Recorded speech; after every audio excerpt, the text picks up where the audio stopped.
Hey guys, আমার অনেক দিনের স্বপ্ন ছিল যে আমি রঙিন মাছ পালন করব। স্বপ্ন না, মানে অনেকে দেখছিলাম যে ছোট ভাইরা আমাদের এলাকায় পালন করে, যে তারা রঙিন মাছ পোষে।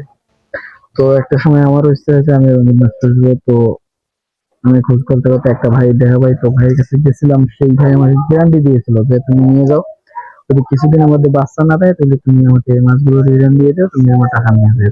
তো ভাই কথাগুলো আমার কাছে ভালো লেগেছে। তো এই ভাইয়ের কাছ থেকে আমি 20 জোড়া মতো মাছ আনছি। হ্যাঁ গাইস, আমার এখানে মলি মাছ আনছিলাম 9 জোড়া, আগে ছিল 2 জোড়া। তো ভাইটা আমাকে বলছিল যে ভাই তুমি আমার কাছে নিয়ে যাও, যদি এখানে বাচ্চা না দেয়, কয়েকদিনের মধ্যে এই মলি মাছ থেকে তুমি বাচ্চা না পাও, তাহলে তুমি আমি রিটার্ন দিও। তো ভাইয়ের কথাগুলো আমার ভালো লেগেছিল, তো ভাই গ্যারান্টি দিয়েছিল। তো ভাইয়ের কাছে আনার পর 2 দিন পর আমি কিছু বাচ্চা পেয়েছি, এখনো আর কিছু পাইনি।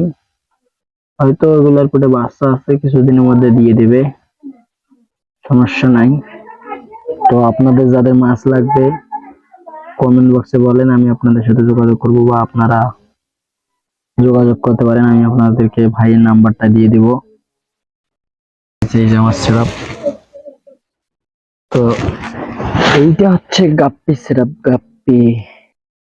এখানে গাপ্পি আছে, গাপ্পি 19টার মতন আছে, একটা মারা গেছে আর 18টা আছে, 9 জোড়া গাপ্পি। তো আমি কিছু বাচ্চা এখানে আলাদা করছি, এই যে বাচ্চাগুলো। এখানে 4টে মানে কাপ্পির বাচ্চা আছে, আর বাকিগুলো সব মলির বাচ্চা। তো আপনাদের যাদের মাছ লাগবে কমেন্ট বক্সে বলেন, আমি আপনাদের সাথে যোগাযোগ করব, বা আপনারা যোগাযোগ করতে পারেন, আমি আপনাদেরকে ভাইয়ের নাম্বারটা দিয়ে দিব।